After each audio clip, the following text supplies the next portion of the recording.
26-year-old Colin Douglas of Pelican and his pillion passenger, 20-year-old Anne Louise Gimbin, died last night when the motorcycle they were riding crashed about 6 kilometres south of the North Wharf turnoff. Police say the accident happened when the motorcycle began to overtake a car.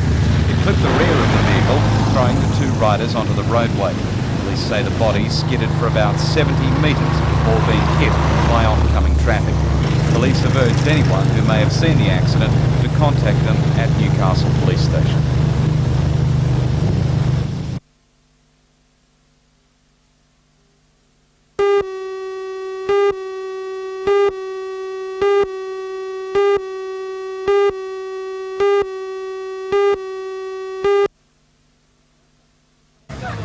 The post office was closed in September last year after Australia Post showed it was not a viable proposition.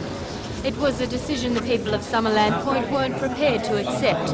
Like seasoned campaigners, they buckled down to do battle with the bureaucratic giant, claiming the close-knit community on the shore of Lake Macquarie needed its post office. The residents found a champion in the member for Dobell, Michael Lee. The local residents provided me with a very large number of petitions, and day after day we tabled those petitions in the Parliament, and so much so that all of my colleagues in Canberra were asking, where's this Summerland Point? Protest meetings were also the order of the day. I think we had more than 250 people turn up at the protest meeting, and that's more than the number of people who live in the local area. So we had excellent response from the local community. Well, yesterday the post office reopened, much to the delight of the locals who now say Australia Post has a big heart. I think it's a triumph for the people of Summerland Point. Couldn't be more pleased. I'm very pleased. There's a lot of old people here, and the pensions, they couldn't get their pensions cashed anywhere. Now we can get them cashed back at the post office. But the reopening of the post office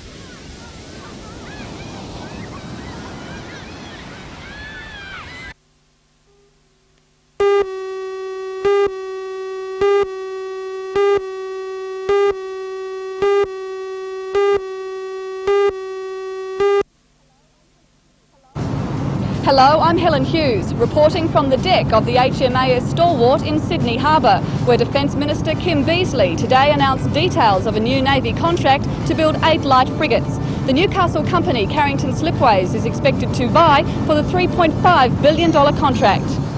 Join Ray Deneen and Anna Manzoni for all the news tonight at 6.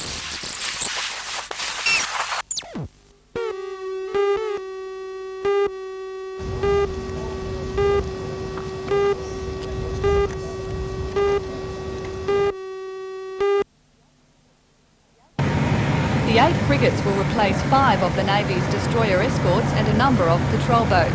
At Sydney's Garden Island dockyard on board the fleet support ship HMAS Stalwart, Defence Minister Kim Beazley said tenders will be called before the end of the year and the contract finalised during 1988.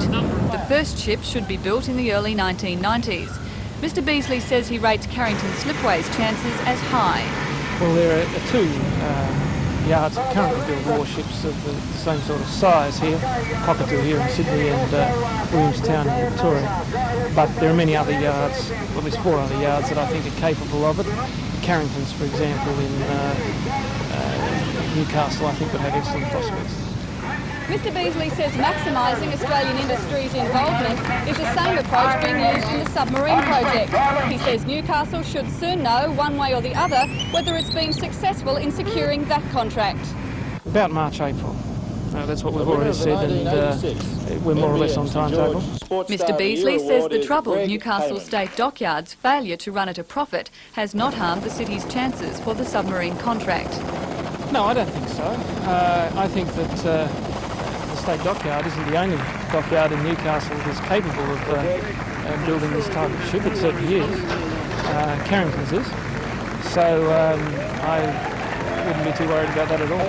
What would be your advice to the dockyard? My advice to the dockyard would be build cheap ships.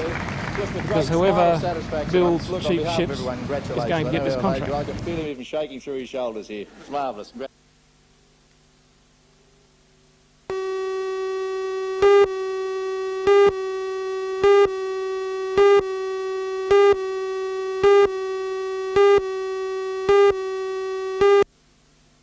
here in Newcastle.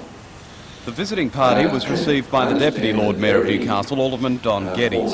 Derry, formerly Londonderry, is the second largest city in Northern Ireland, with a population of about 100,000. The city and county has strong ties with Australia, and particularly the Hunter Valley.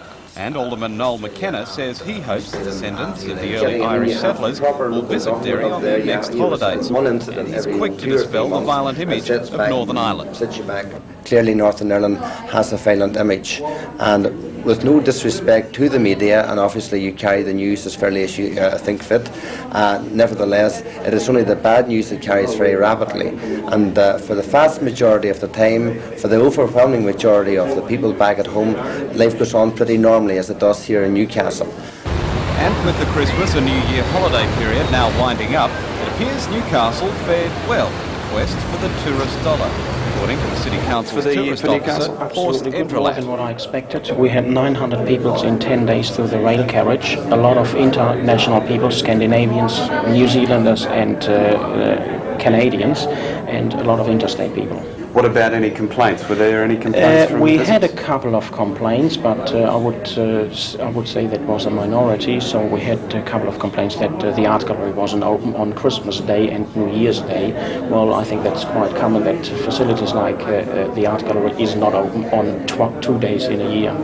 Any suggestions to what might be lacking in Newcastle as tourist attractions? Not lacking, but I think there's always space for improvement, and everyone has to improve, and I think we are improving too. I personally would like to see some bus tours around Newcastle to linking up the shopping facilities and the tourist attractions. So it wouldn't be bad if we have a bus between Fort Scratchy and ideal would be up to Blackbutt Reserve to link all the art gallery, the museum, whatever, in a bus tour. So that is what we have to think about, but one step after another.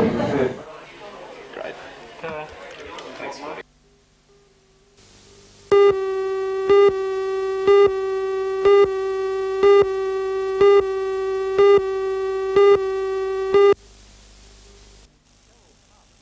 Cheryl Harmon says a recent heavy push for more employers to participate has the met with traineeship an scheme, and how does it response. work? The traineeship scheme is an on-the-job training program for young people who've just left school to be completed over a 12-month period. The idea is that the employer provides the on-the-job training for the young person 3 days a week and releases the young person to tech for 2 days a week. That would give them the theoretical training at tech, and then hopefully on the job they get the opportunity to put it into practice what they've actually learned. Well, Mr Morris of the Hunter Valley Training Company has been a little critical of some companies for not responding to this. Has your experience been that or not? We're finding now, Ray, that the firms are starting to come around and say that they will engage trainees in this year. We have a tech course starting in February, and we're just finding at the moment that the employers are starting to say, yes, we'll take a trainee for that course. So while it's been fairly slow to date, we're finding that the momentum's building up.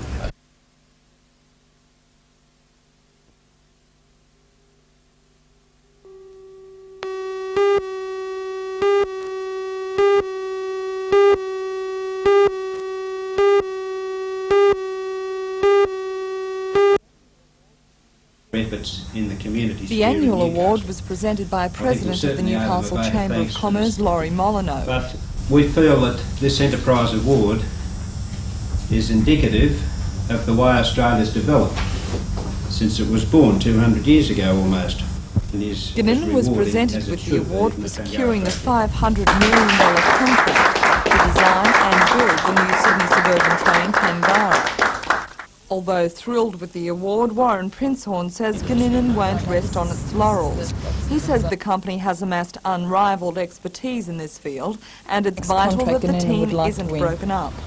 Well, we have bid to the State Rail Authority for a high-performance train contract. Yes, based on timing, we'd love to win that contract.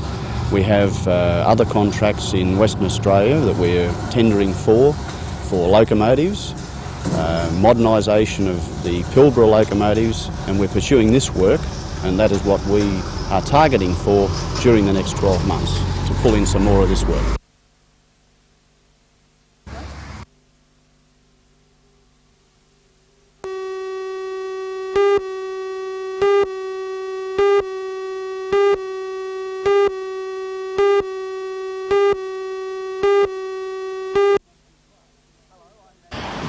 Hello, I'm Matthew Clark. 2 Australian Navy vessels arrived here in Newcastle today for the Australia Day weekend celebrations. The submarine, the HMAS Onslow, and the patrol boat HMAS Fremantle will be docked here at the No. 4 Lee Wharf and will be open for inspection. Join Ray Deneen and Anna Manzoni for all the news tonight at 6.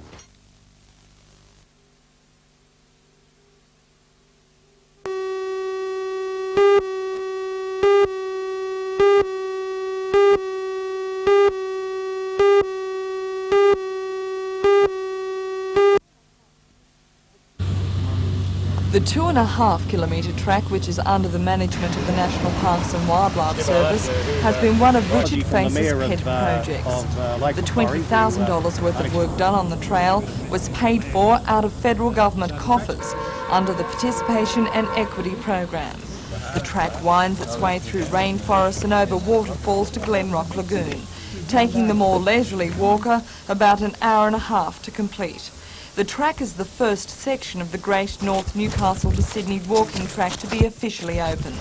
It's hoped that the rest of the walk will be completed next year for the bicentenary. Mr. Face is confident that the problem of dumping rubbish in the bush will be reduced if more people see and appreciate its natural beauty. We've chosen this weekend prior to Australia Day with people's time on their hands to come and see what a beautiful area it is. And we're hoping by the amount of people that do come in and use it, we'll be able to stop the use, or some use, by recreational vehicles and the illegal dumping that's occurring here. We're going to win that in the end. I think the community is responding, and the irresponsible will just have to come to heel over it. On the subject of Australia Day, do you think that you...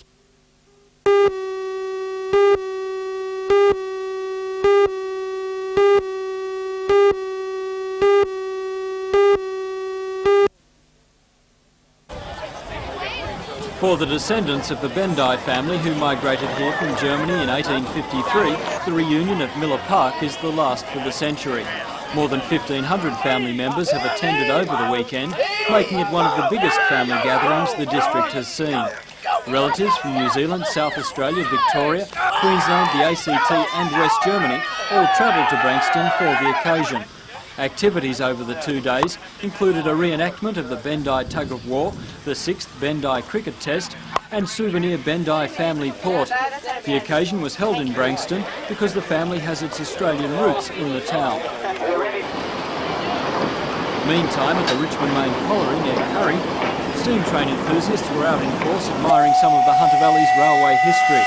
The main attraction at the open day at the Richmond Vale Railway Museum was a steam locomotive called Marjorie. She was built in 1938 for Lysarts.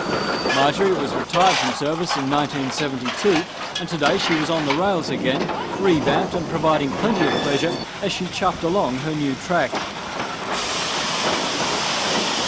The open day is the first of several planned at the Railway Museum for 1987.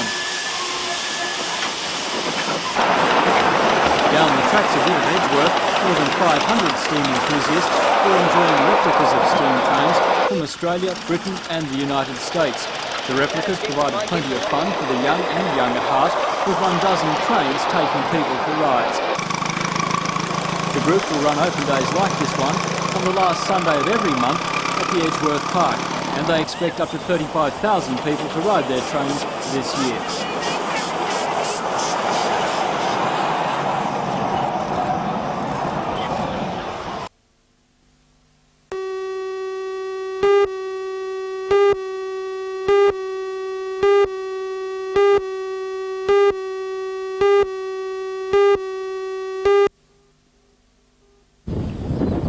It was another ideal day at the Belmont Golf Course for the second 18 of the tournament. Stephen Conran from Orange in the Central West led the way overnight after he shot a 5-under par 67.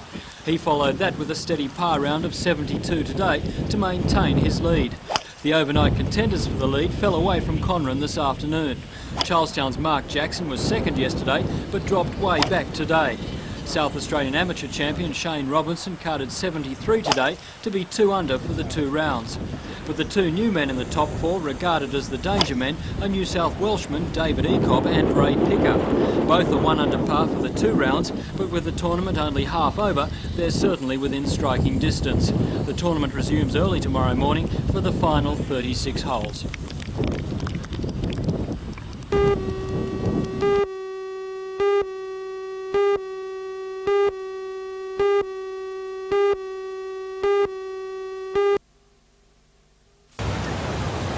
The weather proved to be Australia's best, and many people enjoyed the celebrations on Bar Beach.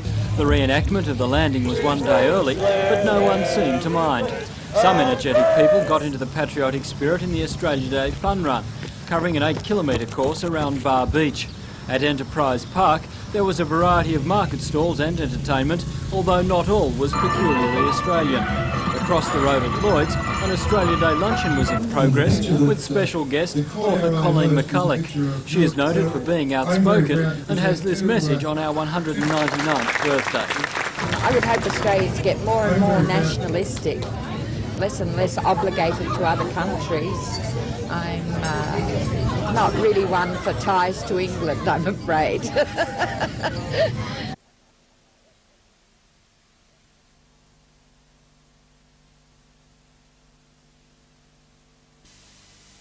While China's television viewers have been watching news reports of Kevin Parry's kookaburras racing off Fremantle, facilities to provide similar cover of sport and news in China have been lacking.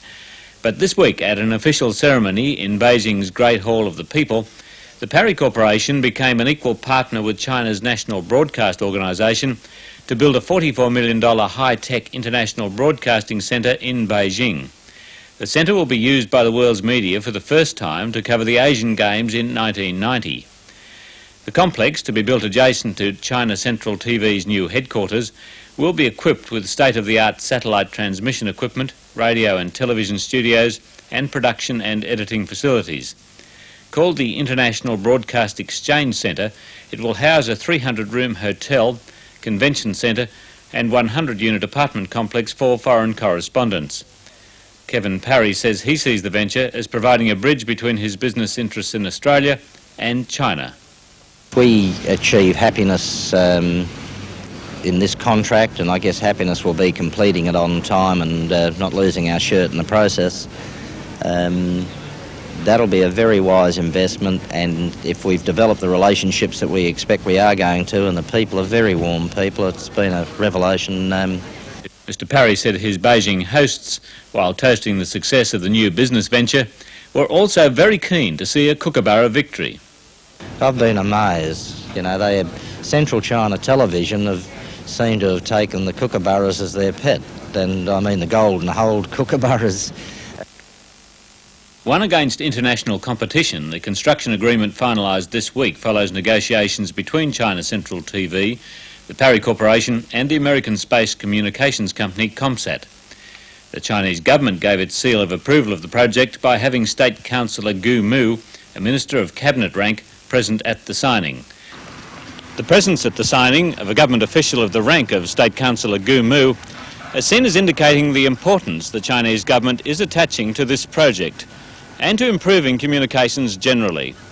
Certainly, television is fast becoming part of the way of life here. Central China TV says it already has more than 200 million viewers, and sales of new television sets are expected to run at 17 million a year. Jim Sullivan in Beijing for NBN News.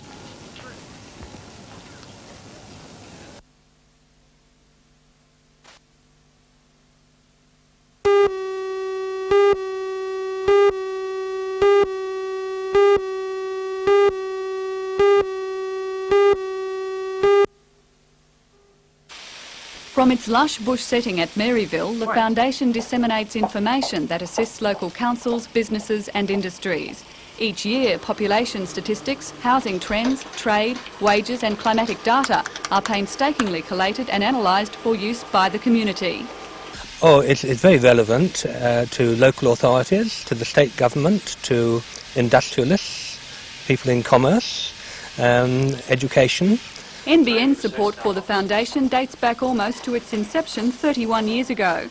In presenting a cheque for $20,000, the chairman of the NBN Board of Directors, John Pesher, congratulated the Foundation for its long-standing service to the community.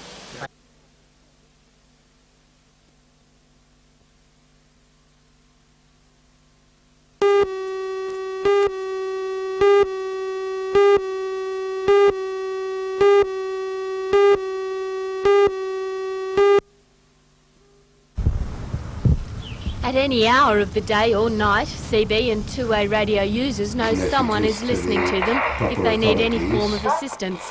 That someone is one of the volunteer operators from Crest. Still undergoing a thorough training course, John Probyn has been an operator for 16 months. Crest operates on the 27 megawatt AM radio on Channel 9 and on the UHF band on Channel 5. Its function is to relay messages from people who need assistance to the authorities, which can help them. A vital function illustrated during our visit. Affirmative. Can I help you in any way, Maureen? Go ahead.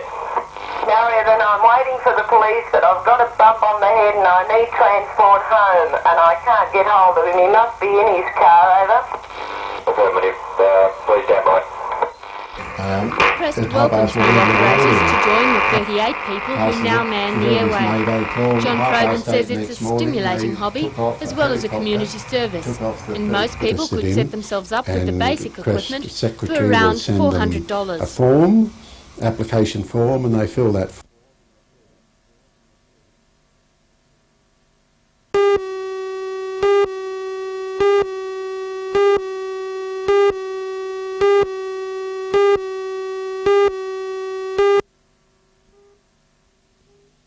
The 19-year-old Wickens, who appeared under the 5 Christian names of Luke, Harry, Sylvester, Hall, Clement, stood head bent in the dock before Magistrate Geoffrey Cleary as 11 charges were read out. Wickens, from Maitland Road, Mayfield, was wearing a blue windsheeter and jeans and shook his head as the assault charges were mentioned. The courtroom was crowded and more than a dozen police were on hand with metal detectors and walkie-talkies to ensure security. Police allege that Wickens abducted the 2-year-old girl on December 23 from her home in Charlestown and took her to Mayfield, where she was sexually assaulted. Wickens was also charged with break and enter and inflicting grievous bodily harm, charges which relate to the same incident. Bail was not requested and was formally refused. Magistrate Cleary refused bail because of the seriousness of the allegations and to protect the welfare of the community. Wickens was remanded in custody to appear in Newcastle Court on February 3. The defence, Bill Norman, requested that Wickens be given protective custody to ensure his safety, and this was granted. Wickens did not enter a plea in today's brief hearing. Refused bail because of the seriousness.